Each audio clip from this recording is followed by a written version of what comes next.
Good morning everyone. बच्चे, हमारा जो नेक्स्ट टॉपिक है कंट्रोल एंड कोऑर्डिनेशन, जिसमें हमने नर्वस सिस्टम या ब्रेन का हमने करना है। कंट्रोल एंड कोऑर्डिनेशन की अगर हम बात करें तो कंट्रोल किस तरह से, मतलब हमारी जो पूरी बॉडी है उसकी वर्किंग को कौन कंट्रोल करता है और किस तरह से सारे सिस्टम्स मिलके काम करते हैं। ठीक है, कंट्रोल एंड कोऑर्डिनेशन का यही काम होता है, यही मीनिंग होता है। ठीक, अब बच्चे सबसे पहले नर्वस सिस्टम की अगर हम बात करें तो ये हमारे पास एक ऐसा सिस्टम होता है जो हमारी पूरी बॉडी की फंक्शनिंग को कंट्रोल करता है। ठीक, अब कंट्रोल किसके थ्रू करता है? नर्व्स के थ्रू। हमारी बॉडी में नर्व्स जो हैं डिस्ट्रीब्यूट होती हैं, जो क्या करती हैं हमारी बॉडी में कंट्रोल करती हैं। ठीक, हमारी हेड टू टो जो फंक्शनिंग होती है बॉडी की कंट्रोल करता है नर्वस सिस्टम। अब नर्वस सिस्टम जो है एक ऑर्गेनाइज्ड नेटवर्क होता है नर्व फाइबर्स का, जो एक्शन करती हैं बहुत क्विकली, मतलब नर्व्स से मिलके नर्वस सिस्टम बनता है जो बहुत फास्ट एक्शन करती हैं। और हमारी अगर बॉडी की बात करें, दो मेन सिस्टम्स मिलके काम करते हैं। एक को हम नर्वस सिस्टम बोलते हैं, एक को हम एंडोक्राइन सिस्टम बोलते हैं। नर्वस सिस्टम जिसको न्यूरल कंट्रोल भी बोला जाता है, एंडोक्राइन सिस्टम जिसको केमिकल कंट्रोल भी बोला जाता है। ठीक, तो ये नर्वस सिस्टम जो है, पहले हम नर्वस सिस्टम को करेंगे, एंडोक्राइन सिस्टम हम बाद में करेंगे। नर्वस सिस्टम की बात करें तो बच्चे इसमें एक हमारे पास सेंट्रल नर्वस सिस्टम आता है, पेरिफेरल नर्वस सिस्टम आता है, ऑटोनोमस नर्वस सिस्टम आता है। सेंट्रल नर्वस सिस्टम में ब्रेन है, स्पाइनल कॉर्ड है, पेरिफेरल में क्रेनियल नर्व्स हैं, स्पाइनल नर्व्स हैं, उसी तरह ऑटोनोमस में सिंपैथेटिक और पैरासिम्पैथेटिक है। हमने सारी चीजों को अलग अलग से करना है। आज जो हमारा मेन टॉपिक रहेगा ब्रेन रहेगा, इन सबसे लंबा अप्रोक्सीमेटली यही ब्रेन है। आज हम ब्रेन को करेंगे, उसके बाद हम सारी चीजों को अलग अलग से करेंगे। ठीक, अब सबसे पहले अगर हम ब्रेन की बात करें तो बच्चे, ब्रेन हमारा सेंट्रल नर्वस सिस्टम का सबसे बड़ा पार्ट होता है। ब्रेन का दूसरा नाम एनसेफेलोन होता है। एनसेफेलोन की अगर हम बात करें, अगर कोई पूछे कि ब्रेन को एनसेफेलोन क्यों बोला जाता है, तो ये एक ग्रीक वर्ड से डिराइव हुआ है। एन का मतलब होता है इन, और जो सिफलोन है, ठीक है, सिफलोन का मतलब होता है इनसाइड द हेड या इनसाइड द कैविटी। ठीक है, इनसाइड द कैविटी। ठीक, तो मतलब एक कैविटी होती है ना, क्रेनियल कैविटी, मतलब जो हमारी खोपड़ी है ना, जिसको स्कल बोलते हैं, उस स्कल के अंदर कैविटी बनती है। उस कैविटी के अंदर जो पोर्शन, जो चीज लोकेटेड है, उसको हम ब्रेन बोलते हैं। ठीक है, इनसाइड द क्रेनियल कैविटी भी लिख सकते हो, इनसाइड द कैविटी, एन का मतलब इन। ठीक है, तो इसीलिए ब्रेन का दूसरा नाम एनसेफेलोन बना। एनसेफेलोन क्यों? क्योंकि एक कैविटी के अंदर ये पार्ट लोकेटेड होता है, तो नाम पड़ गया एनसेफेलोन। ठीक, तो हमारा सेंट्रल नर्वस सिस्टम का सबसे पहला वाला पार्ट होता है ब्रेन।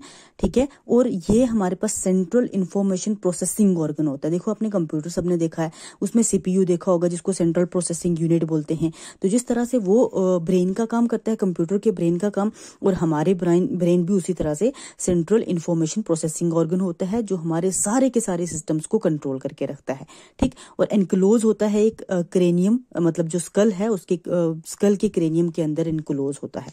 ठीक है, उसके बाद अगर हम बात करें, इसका वेट अप्रोक्सीमेटली 1200 टू 1400 ग्राम होता है। 1200 टू 1400 ग्राम वेट होता है। और एक हर किसी के ब्रेन में अप्रोक्सीमेटली 100 बिलियन न्यूरॉन्स होते हैं।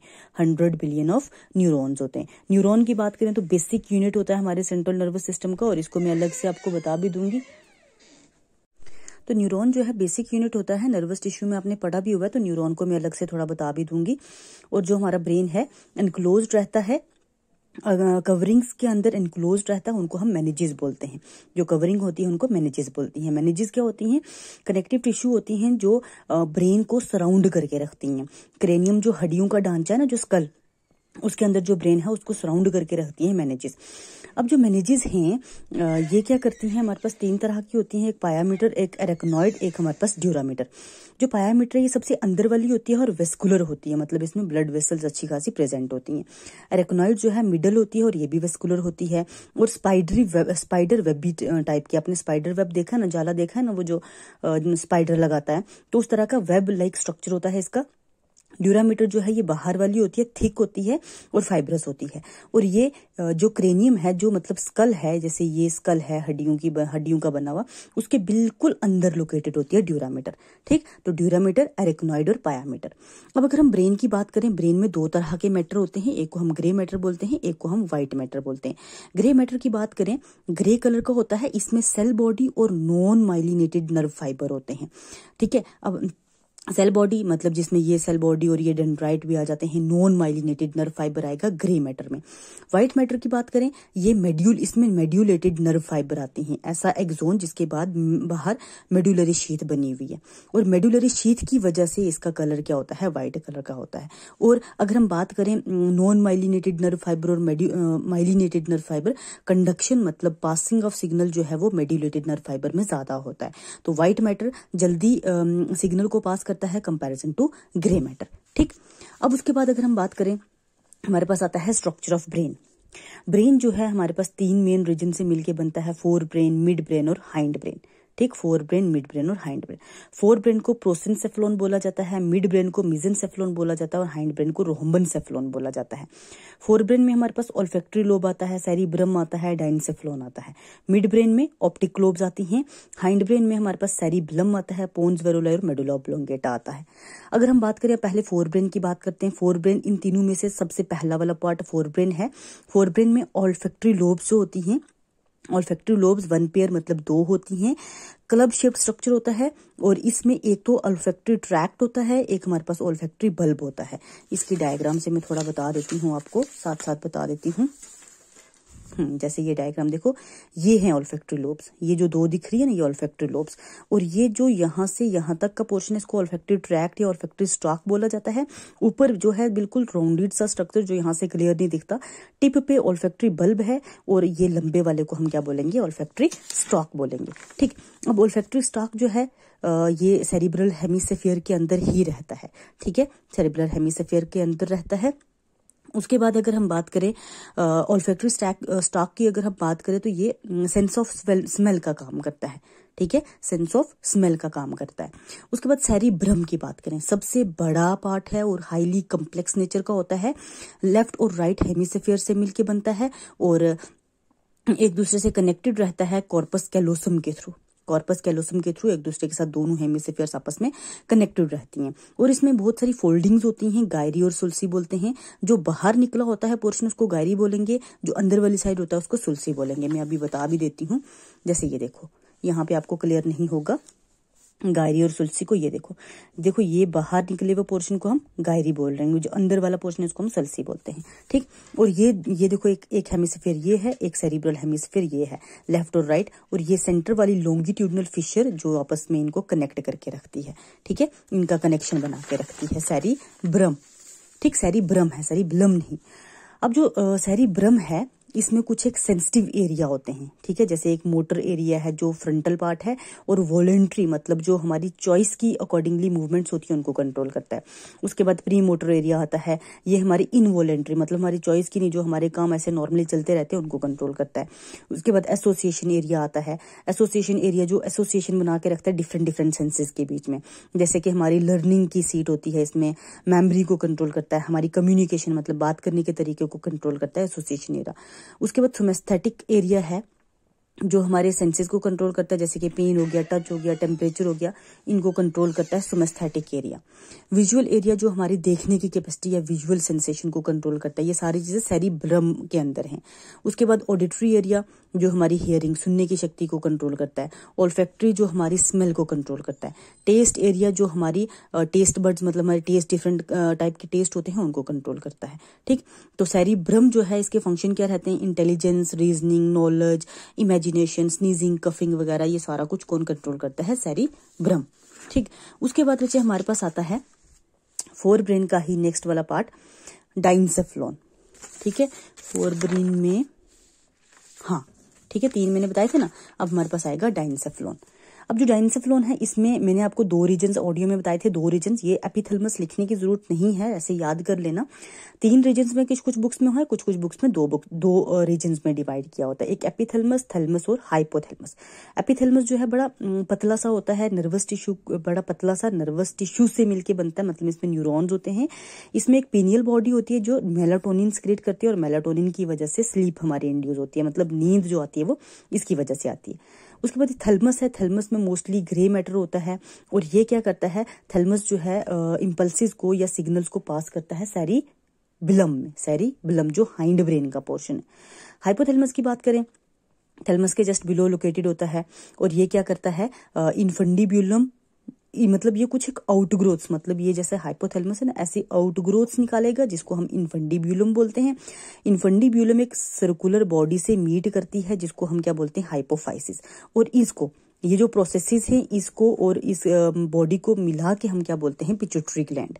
और पिट्यूटरी ग्लैंड हमारी पूरी बॉडी के ग्लैंड्स को कंट्रोल करता है। हाइपोथैलेमस पिट्यूटरी को कंट्रोल करेगा और पिट्यूटरी फर्दर हमारी बॉडी के जितने भी ग्लैंड्स हैं उनको कंट्रोल करता है। उसके बाद हमारा आता है लिम्बिक सिस्टम, या इसको इमोशनल ब्रेन भी बोला जाता है। ये एक विषबून होती है, फॉक न्यूक्लियस इसके अंदर होता है, हाइपोथैलेमस के बिल्कुल पास प्रेजेंट होती है। और ये हमारे बिहेवियर पैटर्न को कंट्रोल करके रखती है, मतलब हमारे खाने की आदतों को कंट्रोल करती है। जैसे हमें सुबह भूख लगती है, दिन को भूख लगती है, उसके बाद रात को, उसके बाद हमारे सेक्सुअल बिहेवियर को, हमारे इमोशनल बिहेवियर, सारी चीजों को ये कंट्रोल करके रखती है। ठीक, उसके बाद हमारे पास आता है मिड ब्रेन। मिड ब्रेन में सिर्फ ऑप्टिक लोब्स होती हैं। हाँ, यहाँ पे देखो बच्चे ध्यान से, मैंने ऑप्टिक लोब्स का जो बताया था ना, तो मैंने जो ऑडियो में बताया था वहाँ 4 ऑप्टिक लोब्स लिखी हुई थी, बट बच्चे हमारे पास सिर्फ 2 optic lobes, 1 pair of large sized optic lobes होती हैं जो हमारे विजुअल रिफ्लेक्सेस को कंट्रोल करती हैं, देखने की शक्ति को कंट्रोल करके रखती हैं। उसके अलावा मिड ब्रेन का क्या काम है, फोर ब्रेन और हाइंड ब्रेन को आपस में कनेक्ट करने का काम करता है मिड ब्रेन। ठीक, अब लास्ट में हमारे पास आता है हाइंड ब्रेन। हाइंड ब्रेन में सेरिबेलम है, पोन्स वेरुलाई है और मेडुला ऑब्लोंगेटा। सेरिबेलम की बात करें, इसको लिटिल ब्रेन बोला जाता है। इसके भी 2 हेमिस्फीयर्स होते हैं। इसमें ग्रे मैटर होता है, बाहर ग्रे मैटर होता है, अंदर वाली साइड व्हाइट मैटर होता है। और ये हमारी रैपिड मस्कुलर एक्टिविटीज को कंट्रोल करता है, मतलब हमारे चलने को, हम रनिंग कर रहे हैं, हम स्विमिंग कर रहे हैं, वो सारा कंट्रोल कौन करता है, सेरिबेलम। रनिंग को कंट्रोल करता है, टॉकिंग को कंट्रोल करता है, टाइपिंग को कंट्रोल करता है, मतलब हमारी जो एक्टिविटीज हैं उनको कंट्रोल करके रखता है। और जो अल्कोहल होता है, मतलब जो शराब वगैरह पीते हैं, वो डायरेक्टली इफेक्ट करता है सेरिबेलम पे, इसीलिए चाल जो है लड़खड़ाती है। हमारी नॉर्मल चाल, हम आराम से चल रहे होते हैं, हम दौड़ना भी शुरू कर देते हैं, तो हमारी चाल लड़खड़ाती नहीं है। हम मतलब नॉर्मली हमारी बॉडी का बैलेंस बन के रखता है, किसकी वजह से, सेरिबेलम की वजह से। ठीक है, और सेरिबेलम अगर इफेक्टेड है तो हमारी जो है वॉकिंग या वगैरह वो डिस्टर्ब हो जाती है। उसके बाद आता है पोन्स वेरुलाई। पोन्स वेरुलाई एक ब्रिज का काम करता है, किसके बीच में, मेडुला ऑब्लोंगेटा और सेरिबेलम के बीच में एक ब्रिज का काम करता है, मतलब सिग्नल्स को पास करने में रोल प्ले करता है।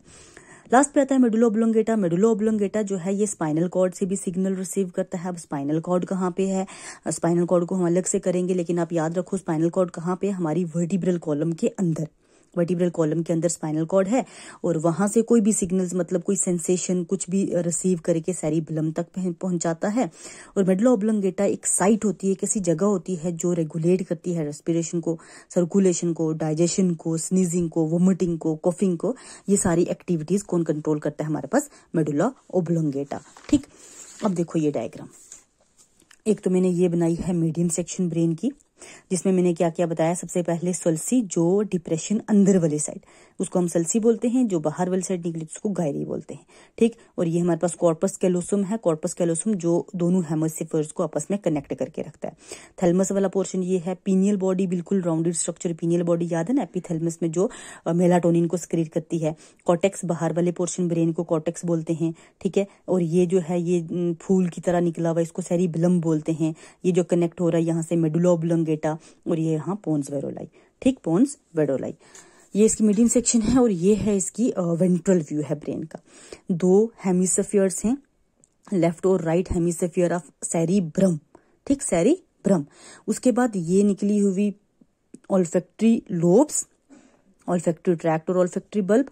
ये 2 देखो बच्चे, ये एक ऑप्टिक लोब है, एक इस साइड ऑप्टिक लोब है। ठीक है, ये 2 ऑप्टिक लोब्स हैं।